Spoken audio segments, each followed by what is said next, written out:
As the industry gets closer to perfecting the innovation of minimally invasive alternatives to venous disease, more and more practitioners are finding themselves benefiting from the latest technological advancements.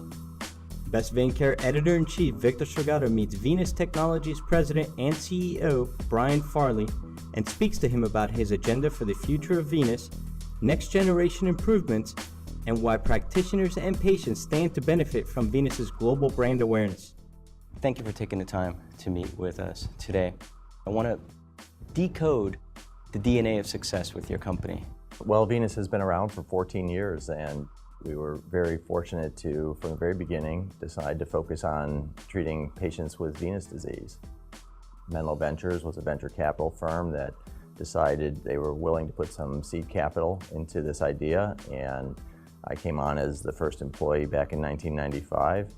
And our vision really from the beginning was to try to come up with a minimally invasive way to provide great therapeutic outcomes for patients with venous disease. And after some normal failures and successes in the lab, we were able to develop our venous closure system, which now has been used in over 400,000 patients, has a tremendous success rate today, and was developed by a team of engineers going back to 1996, 1997, and 98. And our vision really all along was to create a minimally invasive alternative to vein stripping surgery, something that could provide the patients immediate relief, a procedure that could be done in a simple manner in a doctor's office or in the outpatient area of a hospital, and could provide the kind of outcomes that minimally invasive techniques should provide, which is very fast recovery for the patient while still giving them a very effective long-term result. Yeah. Let's differentiate the value your company adds to the industry. When we're talking to patients and when we're talking to practitioners, what's the difference? Well, I think from the patient's perspective, we always try to exhibit our core value of having a commitment to patients. The statement around this company that we tell our employees and our employees try to exhibit day in and day out is that our actions need to reflect the best interest of patients. We think that puts us in alignment with exactly what doctors do and want, and of course what patients want. And in doing so, that means extremely rigorous engineering work to make sure any new product or any modification of a product is done in the highest quality way, to do extraordinary levels of testing prior to first human use. And then even after we start developing and releasing a product into human use, we do a very careful assessment in clinical trials, always doing multi-center clinical trials, and in many instances supporting randomized comparative trials so that doctors and patients alike, as well as insurance companies and regulators, can see the relative benefits of our venous closure products compared to other alternatives. Where is your vision of the company? What do you want to see in the next 5-10 years?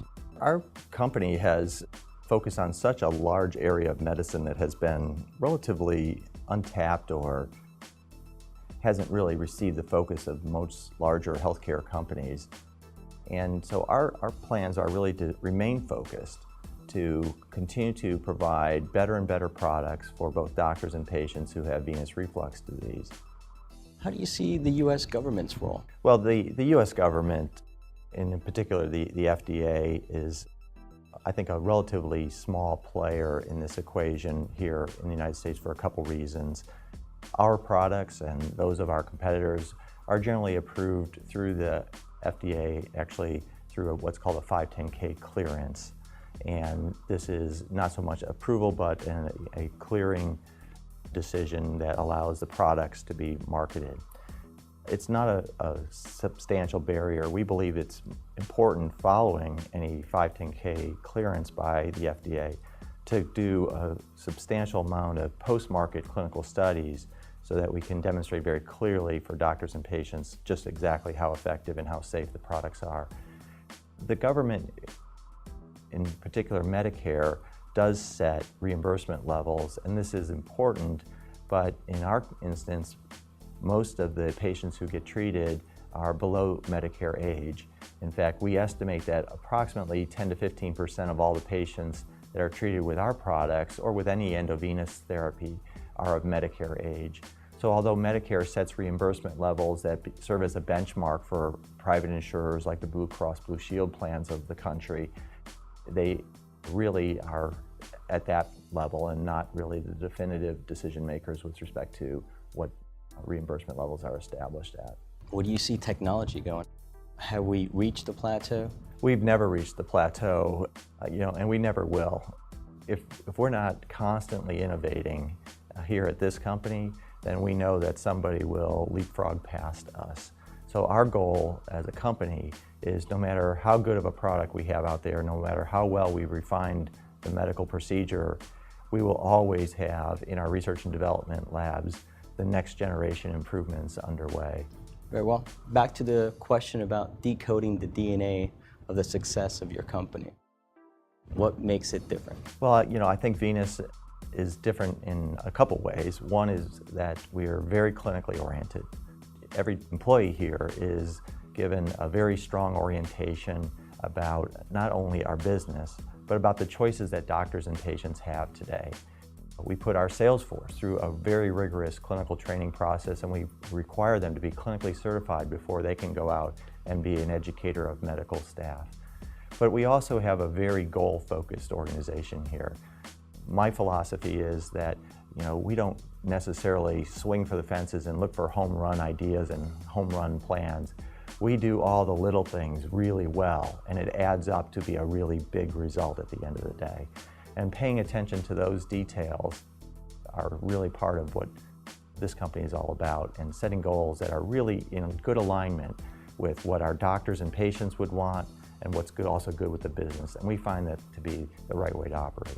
The industry itself, the last decade alone, has exploded. How do you see yourself communicating with these practitioners? What is that approach? How do you connect? We use our field sales team, our marketing team, and our executives to try to stay as close as possible to what doctors are interested in.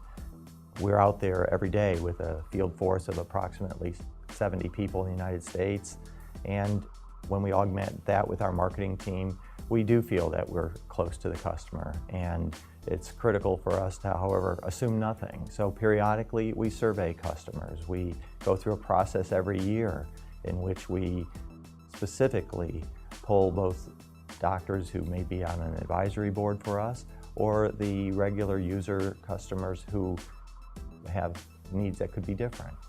And our goal there is to make sure that we're hearing what doctors want and then respond to it as best we can. From your perspective now, what would you consider one of the toughest tasks? Well, I think we have such a terrific group of executive management and employees here that they make my job a lot easier. So I get asked quite frequently questions from investors or from outside individuals. What worries us about the business? What worries me? And frankly, the answer is I don't have a whole lot that we're worried about. We believe that we've got a product out there that's performing incredibly well with still a million vein strippings around the world that will at some point be converted over to minimally invasive approach. For us, it's all about execution. We have to make sure we're doing things smart, we're doing things efficiently, that we train our people really well, and that we give them the right incentives and recognition so that they're all in alignment with the goals that we set, and it helps us execute.